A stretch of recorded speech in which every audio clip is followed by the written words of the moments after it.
জয়নিতাই, রাধে রাধে।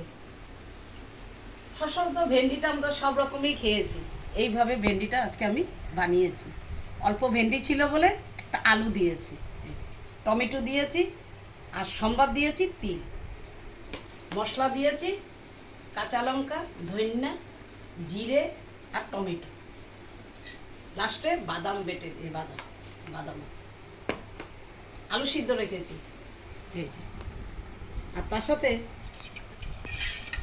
এই ডালটা বানিয়েছি কচু, সাজনা ডাঁটা, মিষ্টি কুমড়ো। এই ডালের সাথে এই চটপটা খাবার বানিয়েছি। আর তার সাথে সাজনা, মিষ্টি কুমড়ো, কচু দিয়ে আর বাদাম দিয়ে একটু তরকারি করেছি। পাঁচমিশালি তরকারিটা যেরকম করে, বৃষ্টি তো তার জন্য। আর এই দেখো বাদাম ভাজা রেখেছি, ভেন্ডি চচ্চড়ি করেছি, আর ডাল করেছি, ভেজ ডাল, সাম্বার ডাল, আলু সিদ্ধ, শসা আর পাঁচ তরকারি। আজকে সিম্পল রেসিপি করেছি।